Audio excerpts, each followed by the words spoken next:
আলাইকুম। অবশেষে আজকে বাড়িতে চলে আসলাম। এই যে আমাদের গ্রাম, আলহামদুলিল্লাহ ধানে অনেক সুন্দর ফলন আসছে। দেখতে সত্যি অসাধারণ লাগতেছে।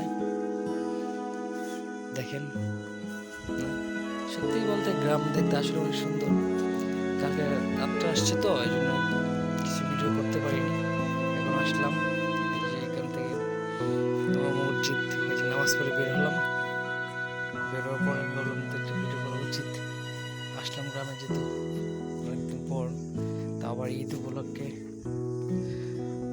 যে গ্রামের রাস্তা দেখা, আসলে সত্যি বলতে গ্রামের রাস্তা আমাদের জন্য অনেক সুন্দর, দেখতে খুব ভালো লাগতেছে। এই যে গ্রামের আশেপাশে বাড়ি, আমাদের বাড়ি এই যে দেখা যায়, আমাদের বাড়ি ওইদিকে। তো সত্যি অসাধারণ হচ্ছে। বাড়িতে যাচ্ছি নামাজ পড়ে। আপনাদের আমার বাড়িটাকে দেখাবো আজকে, আমাদের বাড়িটা। হেঁটে হেঁটে বাড়িতে যাচ্ছি। এই যে আমাদের একটা পুকুর ছিল, আগের অনেক সুন্দর একটা পুকুর ছিল। এখানে পুকুরটি আপাতত নেই বললেই চলে। দেখেন না যে মাছ সাঁতার কাটতেছে নদীতে। এর আগে অনেক গোসল করেছি আমরা ছোটবেলা থাকতে, অনেক আনন্দ করছি। এখন কিন্তু আগের মতন, আগে তো অনেক সুন্দর ছিল। বাট এখন আগে যে পাশের জমিটা, এটা আগে মাছ চাষ করা হতো, নাকি ফিশারি ছিল।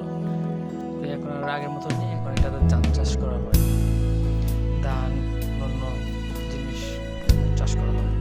এই পাশে হচ্ছে আমার জমির চাষ, জমি, আর এই যে রাস্তার পাশে গাছ।